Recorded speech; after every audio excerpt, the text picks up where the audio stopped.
الرحمن الرحيم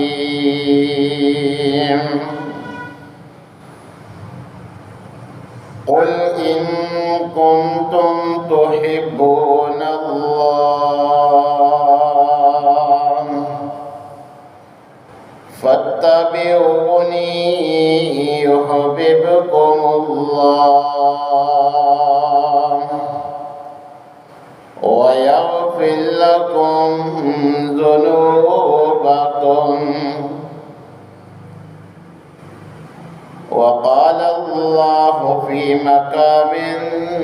آخر وما آتاكم الرسول فخذوه وما نهاكم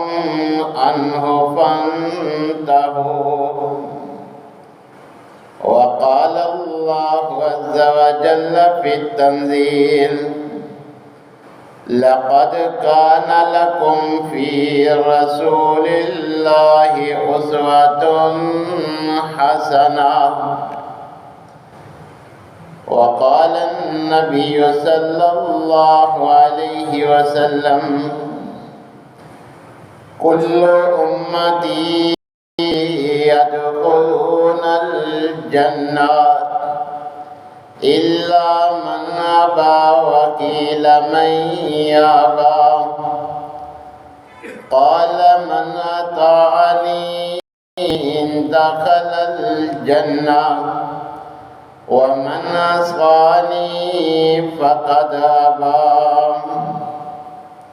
وقال النبي صلى الله عليه وسلم من أحدث في أمرنا هذا ما ليس منه فهو رد وقال النبي صلى الله عليه وسلم من عمل عملا ليس عليه أمرنا فهو رد. تمام قسم کی تعریفات مالک العلام ذوالجلال والاکرام وحدہ لا شریک مالک کائنات اور خالق ارض و سما کے لیے لاکھوں کروڑوں درود و سلام اس ہستی اقدس و مقدس کے اوپر جن کا نام نامی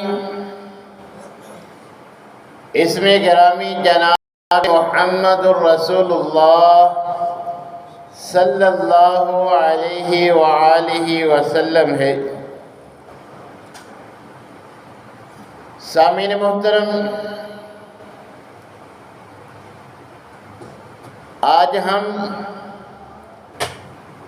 امت مسلمہ جن مسائل جن مشکلات سے دوچار ہیں،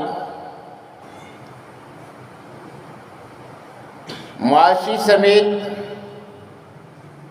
دیگر تمام تر پریشانیاں، ان سب کا سب سے اہم سبب یہ ہے کہ ہم نے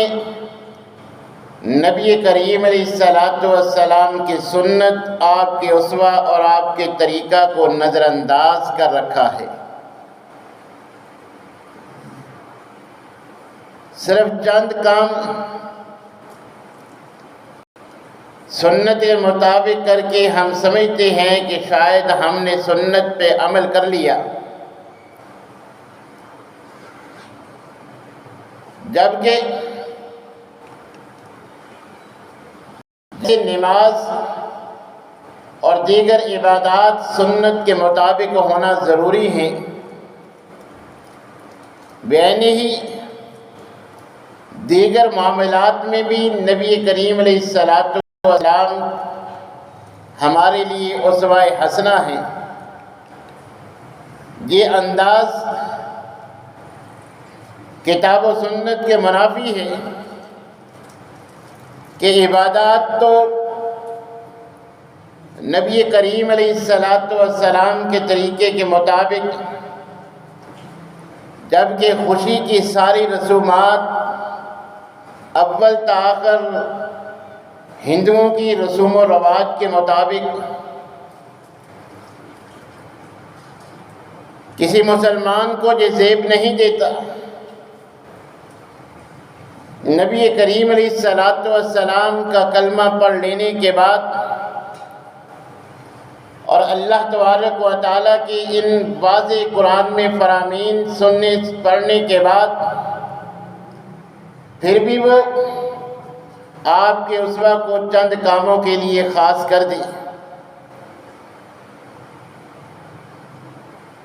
ایسا انداز اپنانے والوں کو اللہ تبارک و تعالیٰ نے قرآن میں باخبر کیا تھا کہ فَلْيَحْذَرِ الَّذِينَ يُخَالِفُونَ عَنْ أَمْرِهِ أَن تُصِيبَهُمْ فِتْنَةٌ أَوْ يُصِيبَهُمْ عَذَابٌ عَلِيمٌ، کہ نبی کریم علیہ السلام کی سنت، آپ کے اسوہ، آپ کے فرامین، آپ کے قول و فعل سے اعراض کرنے والوں کو اس بات سے ڈرنا چاہیے کہ ان کے اس طرز عمل سے یا تو وہ کسی فتنے میں مبتلا ہو جائیں گے یا پھر سخت ترین دردناک عذاب کا تو ان کا سامنا ہوگا ہی۔ دنیا میں ذلت و رسوائی اور آخرت میں عذاب علیم کا سبب ہے نبی کریم علیہ السلام کی اسوہ سے روگردانی۔ تو اگر ہم چاہتے ہیں کہ ہمارے دنیاوی معاملات بھی سدھر جائیں تو ہمیں اور اپنی زندگی کے معاملات، اپنا کاروبار، یہ سب اسوہ نبوی کے سانچے میں ڈالنا ہوگا۔ آج ہر کوئی مہنگائی کا رونا تو روتا ہے، زبان پہ طرح طرح کے شکوے موجود ہیں۔ نبی کریم علیہ السلام کی سیرت پڑھنے، سننے، جاننے کے باوجود آج ہر کوئی یہی شکوہ کرتے نظر آتا ہے کہ مہنگائی بہت ہے، عید کی خریداری، لباس کی فراہمی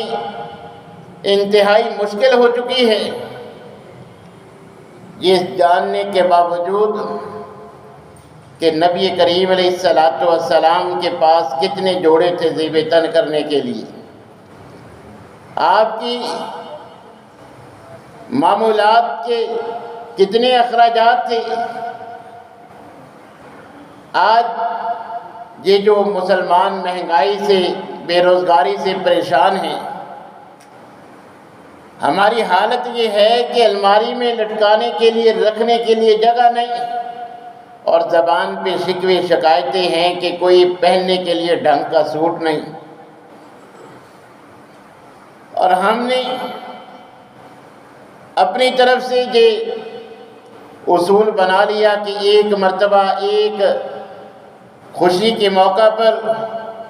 جو لباس زیب تن کر لیا جائے، اب دوبارہ خوشی کے موقع پر نئے کی ضرورت لازمی ہے، وہ فرض واجب ہے۔ حالانکہ نبی کریم علیہ السلام کا اسوہ دیکھیں، صحابہ کرام،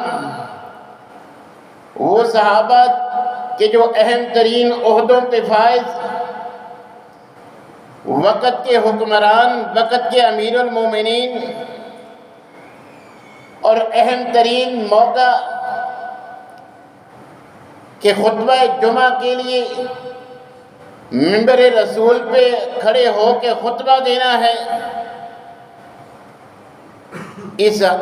اہم ترین موقع پر بھی جو لباس پہنا ہوا، 10 سے زائد پیبند ٹاکیاں اس پہ لگی ہوئی، یہ سیدنا عمر اور اسی طرح دیگر صحابہ کرام کا انداز تھا۔ آج ہم اپنی کمائی کا، خون پسینے کا بہت سارا حصہ ان بے مقصد بے فائدہ چیزیں خریدنے میں صرف کر دیتے ہیں کہ جن کی بارے میں میری اور آپ کی سوچ یہ ہوتی ہے کہ شاید کبھی نہ کبھی یہ کام آ جائے۔ آدھے سے زیادہ گھر ہم ایسی چیزیں خرید کے بھر لیتے ہیں کہ شاید یہ کبھی جو ہے وہ زندگی میں اس کی ضرورت پڑ جائے، یہ کام آ جائے۔ جبکہ نبی کریم علیہ الصلوۃ والسلام اور صحابہ کرام کا طرز عمل دیکھے کہ وہ کس انداز میں نبی کریم علیہ الصلوۃ والسلام ہمارے لیے اسوہ چھوڑ کے گئے۔ آج میرا اور آپ کا طرز عمل کیا ہے؟ جب اس طرح کا ہمارا طرز عمل ہوگا تو پھر یہ مشکلات کم نہیں ہوں گی بلکہ آئے روز مشکلات بڑھیں گی۔ اگر ہم چاہتے ہیں کہ یہ ساری معاشی پریشانیاں ختم ہو جائیں، گھروں میں سکون، معاشرے میں بدامنی، یہ چوری، یہ رہزنی، یہ ڈکیٹی، یہ سب ختم ہو جائے تو ہمیں حرص اور لالچ ختم کر کے نبی کریم اور صحابہ کرام کی طرح سادہ زندگی گزارنے کی کوشش کرنی چاہیے۔ جو ضروریات ہوتی ہیں تبارک و تعالیٰ امیر غریب سب کی پوری کر دیتا ہے، مگر جو خواہشات ہوتی ہیں یہ تو بڑے بڑے حکمران جو فرعون جیسے اپنے آپ کو خدا ہونے کا نعوذ باللہ دعویٰ کرنے والے تھے، خواہشیں تو ان کی بھی بعض پائے تکمیل تک نہیں پہنچی۔ وہ بھی جو چاہتے تھے وہ نہ ہو سکا، تو اس لیے جو ضروریات ہیں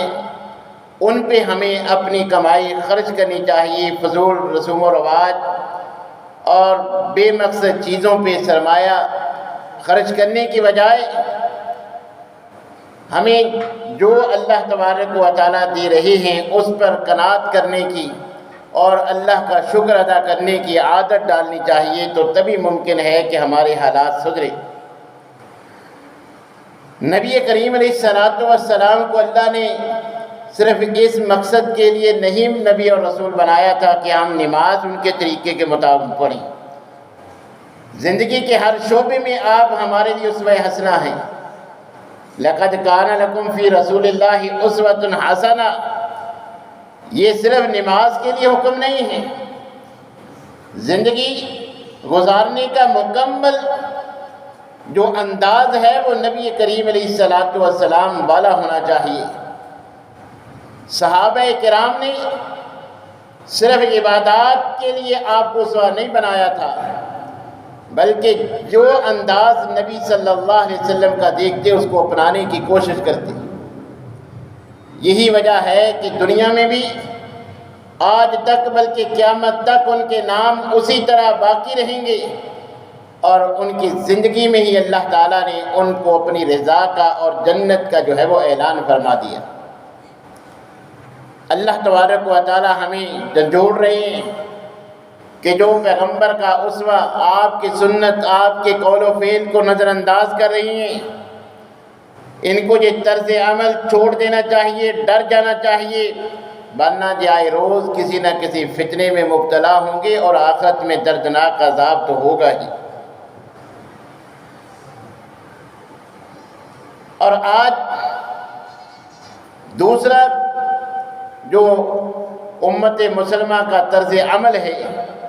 کہ جو نیکی کے کام آپ صلی اللہ علیہ وسلم اور صحابہ سے ثابت ہیں وہ انداز ہم اپناتے نہیں۔ شیطان کے بہکاوے میں آ کے اپنی طرف سے بہت سارے ایسے اعمال ہم نے ایجاد کر لیے ہیں جن کو ہم نیکی سمجھ کے کرتے ہیں، حالانکہ نہ نبی کریم علیہ الصلوۃ والسلام نے وہ کیے، نہ صحابہ کرام سے ان کی کوئی نظیر ملتی ہے۔ وہ ساری بدعات و خرافات ہیں، اور یہ بھی ایک مین سبب ہے میری اور آپ کی دعاؤں کی عدم قبولیت کا، کیونکہ جب تک ہم بدعات پر عمل پیرا رہیں گے، بدعات و خرافات ہمارے اندر موجود رہیں گی، نہ ہماری دعائیں قبول ہوں گی، نہ کوئی نیک عمل قبول ہوگا۔ اسی لیے تو نبی کریم علیہ الصلوۃ والسلام ہر اپنے خطبہ اور وعظ سے پہلے یہ فرمایا کرتے تھے وَشَرَّ الْأُمُورِ مُحْدَثَاتُهَا، کہ یہ نئے نئے کام جو ہیں یہ بدترین ہیں، بدترین عمل ہیں، اور فرمایا وَكُلَّ مُحْدَثَةٍ بِدْعَةٍ، یہ ہر نیا کام جس کی دلیل جس کی نظیر کتاب و سنت سے نہیں ملتی یہ بدعت ہے، اور یاد رکھو وَكُلَّ بِدْعَةٍ ضَلَالَةٍ، ہر بدعت گمراہی ہے، کوئی بدعت حسنہ کا چکر نہیں ہے، ہر نئی چیز، ہر نیا عمل، ہر نیا کام جو نبی صلی اللہ علیہ وسلم کے دور میں ممکن تھا آپ کر سکتے تھے مگر آپ نے نہیں کیا، صحابہ کر سکتے تھے صحابہ نے نہیں کیا، آج اس کو نیکی سمجھ کے نیک کا سمجھ کے کرنا یہ بدعت ہے، اور اسی کو نبی کریم علیہ الصلوۃ والسلام گمراہی قرار دے رہے ہیں، اور فرمایا وَكُلَّ ضَلَالَةٍ فِي النَّارِ، اور ہر گمراہی جو ہے، ہر بدعت جو ہے کہ انسان کو جہنم کی آگ میں لے جانے کا سبب ہے۔ کہیں فرمایا من احدث فی امرنا ھذا ما لیس منہ فہو رد، کہ کوئی ایسا عمل جو میرا اور میرے صحابہ کا طرز عمل نہیں ہے، کوئی نیکی سمجھ کے اپنائے گا وہ رد کر دیا جائے گا، ساری محنت ضائع ہے، اگر کوئی مال خرچ ہوا ہے وہ سارا مال ضائع ہے۔ دوسرے مقام پہ فرمایا من عمل عملا لیس علیہ امرنا، کوئی ایسا عمل جس پر میں نے حکم نہیں دیا، نہ کیا، نہ کرنے کا حکم دیا۔ سنت کی تینوں اقسام میں سے کسی قسم سے ثابت نہیں، اگر کوئی اس کو اپنا لے گا وہ رد کر دیا جائے گا۔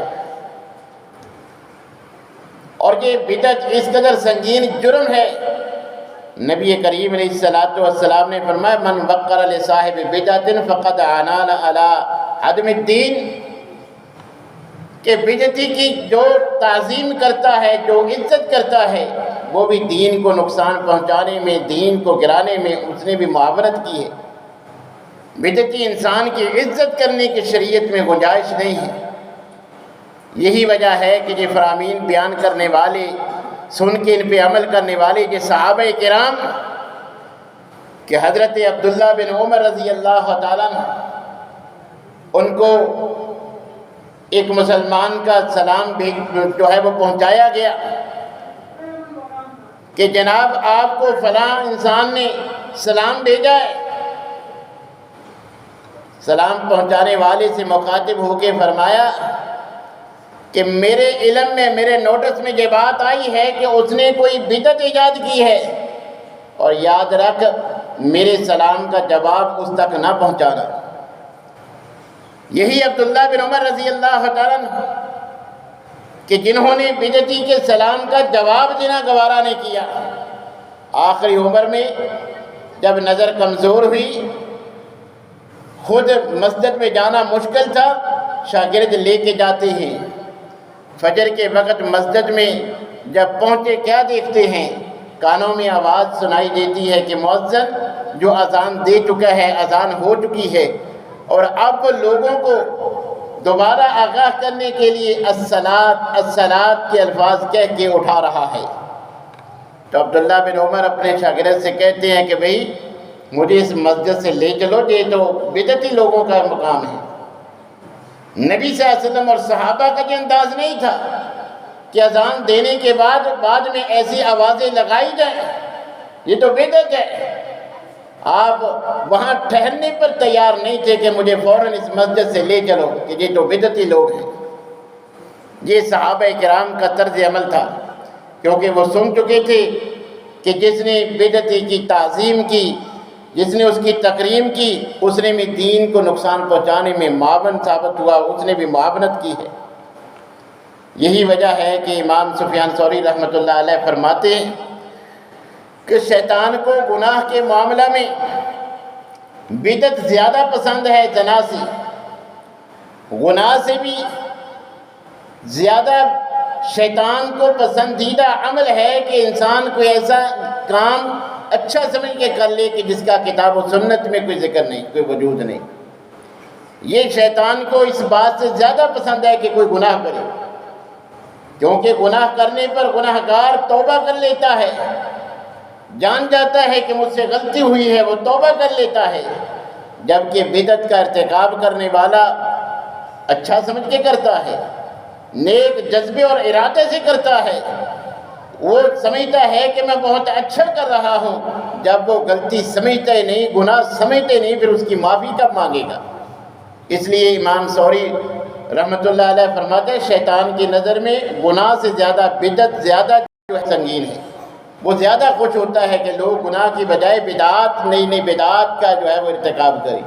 یہی وجہ ہے کہ آج آپ دیکھ لیں ہر مہینے میں طرح طرح کی بدعات، ہر عبادت کے ساتھ جو ہے وہ طرح طرح کی بدعات، وضو سے لے کر سلام تک، نماز میں اور دیگر جو ہے وہ عبادات، سارے معاملات جو نبی صلی اللہ علیہ وسلم سے ثابت ہیں، صحابہ سے ثابت ہیں، وہ طریقہ، وہ اعمال ہم کرنے کے لیے تیار نہیں ہیں، اور جو لوگوں کے اپنے بنائے ہوئے ہیں، جو لوگوں عام جو ہے بسوں میں جو ملتے ہیں کارڈ، وہ درود جن کے ساتھ لکھ دیا جاتا ہے اتنے سال کی ایک مرتبہ پڑھنے سے عبادت کا ثواب ملتا ہے، وہ ہم لاکھوں مرتبہ پڑھ لیتے ہیں۔ کہ جب صحابہ نے نبی صلی اللہ علیہ وسلم سے سوال کیا تھا کہ ہم آپ پہ درود بھیجنا چاہیں تو کن الفاظ میں درود بھیجیں، جو درود ابراہیمی خود زبان رسالت سے صحابی کے سوال پہ جواباً آپ نے الفاظ بتلائے تھے کہ اللہم صلی علی محمد، ان کے درود ابراہیمی جو ہے یہ خود نبی صلی اللہ علیہ وسلم نے سکھلایا تھا، مجھ پہ درود بھیجنا ہے تو ان الفاظ کے ساتھ بھیجو، وہ پڑھنے کے لیے تیار نہیں ہیں۔ اور یہ جو جن کے ساتھ لکھ دیا جاتا ہے کہ اس سے اتنے سال کے گناہ معاف، اتنے سال کی عبادت کا ثواب، وہ ہم لاکھوں مرتبہ پڑھ کے سمجھتے ہیں کہ شاید اب جنت کے حقدار بن گئے۔ نبی کریم علیہ السلام نے فرمایا کہ کل امتی یدخلون الجنہ الا من ابا، کہ میری ساری کی ساری امت اللہ اس کو جنت میں داخلہ نصیب کر دیں گے، مگر جو اپنے آپ جنت جانے سے انکار کر دے کہ میں نے جنت میں نہیں جانا۔ صحابہ بڑے حیران کہ جنت کی نعمتوں کا تذکرہ سننے کے بعد بھی کون ہے جو انکار کر دے مجھے جنت کی ضرورت نہیں، میں جنت میں نہیں جانا چاہتا۔ آپ نے فرمایا من اطاعنی دخل الجنہ، جنت اتنی آسانی سے نہیں ملے گی، جو میری اطاعت میں زندگی گزارے گا، جس کی خوشی غمی کے لمحات یہودیوں عیسائیوں کے طرز عمل پہ نہیں ہوں گے، میرے اسوا کے مطابق ہوں گے، دخل الجنہ، وہ جنت میں جائے گا۔ ومن عصانی، جس نے میری نافرمانی کی کہ من پسند کاموں میں میرا طریقہ، باقی خوشی کون سا روز روز آتی ہے، برادری کی رسومات میری سنت سے، میرے قول و فعل سے زیادہ عزیز، وہ میرے طریقے کو نظر انداز کرے گا، ایسا ہی ہے جیسے وہ خود انکار کر رہا ہے کہ مجھے جنت کی ضرورت نہیں، میں جنت میں جانا نہیں چاہتا۔ اور ایسے ہی لوگوں کے بارے میں اللہ تبارک و تعالی ہمیں متنبہ فرما رہے ہیں کہ وَمَن يَعْصِ اللَّهَ وَرَسُولَهُ وَيَتَعَدَّ حُدُودَهُ يُدْخِلْهُ نَارًا، کہ جو ایسا طرز عمل اپنائیں گے، جو نبی کریم علیہ السلام کی سنت کو اہمیت نہیں دیں گے، ان کا ٹھکانہ جہنم کی آگ ہے، اور ان کا کل قیامت کے دن انداز کیا ہوگا، یوم الظالم علی یدی یقول یا لیتنی اتخذت مع الرسول سبیلا، کہ اس وقت یہ اپنی ہی دانتوں سے اپنے ہی ہاتھوں کو کاٹیں گے اور کہیں گے کاش ہم سنت کو مد نظر رکھتے ہوئے زندگی گزارتے، اپنی خوشی غمی کے لمحات سنت کے مطابق کتاب و سنت سے رہنمائی لیتے، جو شریعت اللہ نے ہمیں عمل کے لیے دی تھی ہم اس شریعت کو فالو کرتے، اس وقت حسرت اور افسوس کریں گے، اپنے ہی دانتوں سے اپنے ہی ہاتھ کاٹیں گے، مگر یہ حسرت افسوس اس وقت کام نہیں آئے گی، یہی دنیاوی طرز عمل کی بنا پر وہ جہنم رسید کر دیں گے، ان کو جہنم میں پھینک دیا جائے گا۔ یاد رکھیے جن ائمہ کرام کا نام استعمال کر کے آج ہم صحیح احادیث کو نظر انداز کر دیتے ہیں، چاروں کے چاروں ائمہ کرام کا بھی یہی دعوت، یہی پیغام ہے، اذا صح الحدیث فہو مذہبی، کہ جب صحیح حدیث مل جائے وہی مالک کا فتویٰ، وہی شافعی کا فتویٰ، وہی امام ابو حنیفہ کا فتویٰ، وہی امام احمد کا فتویٰ رحمۃ اللہ علیہم اجمعین، کہ ان چاروں کی طرف یہ قول منسوب ہے کہ جب صحیح حدیث مل جائے تو جو صحیح حدیث ہے وہی ہم ائمہ کرام کا فتویٰ ہے، اسی کے مطابق جو ہے وہ عمل کیا جائے گا۔ بلکہ امام ابو حنیفہ رحمۃ اللہ علیہ سے تو تفصیل کے ساتھ پوچھا گیا کہ اگر آپ کا قول قرآن کے خلاف ہو، آپ نے کوئی بات کہی ہے، کوئی فتویٰ دیا ہے، مگر آپ کو ذہن میں نہیں رہا، قرآن کی کسی آیت سے وہ ٹکرا رہا ہے، اترکوا قولی بکتاب اللہ، فرمایا کہ اگر امام ابو حنیفہ کا،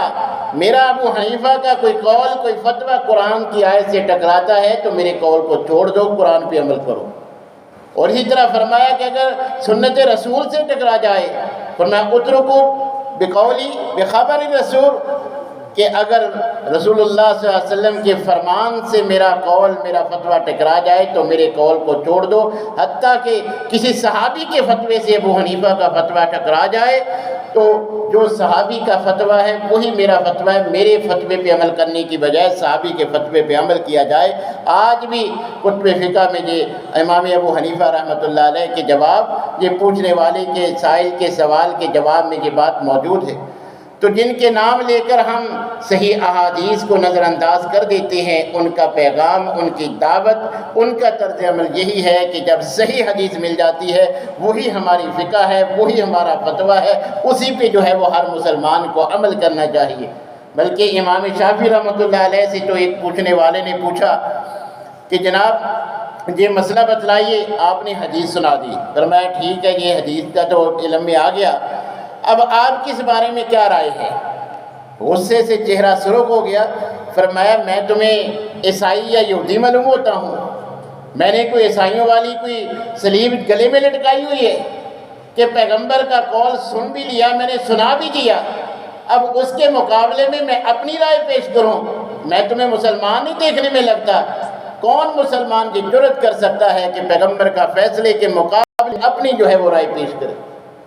تو یہ ائمہ کرام کا بھی یہی موقف تھا، یہی دعوت تھی، لہٰذا ہمیں بھی صرف عبادات تک نبی صلی اللہ علیہ وسلم کی سیرت کو فالو نہیں کرنا، اپنے رہن سہن میں، اپنے کاروبار میں، اپنے گھر بار کے معاملات میں، ہر معاملے میں ہم نے کتاب و سنت سے رہنمائی لینی ہے۔ اگر ہم کتاب و سنت کے مطابق جو نبی صلی اللہ علیہ وسلم کا اسوہ اس کو اپنا لیں گے، انشاءاللہ مہنگائی کا رونا بھی نہیں رونا پڑے گا اور معاشی حالات بھی بہتر ہو جائیں گے۔ یہ ساری فضولیات جو خوشی غمی کے موقع پہ میں نے اور آپ نے اپنی طرف سے بنائی ہیں، نبی صلی اللہ علیہ وسلم کی زندگی میں بھی خوشیاں بھی آئیں، شادیاں بھی آپ نے کی،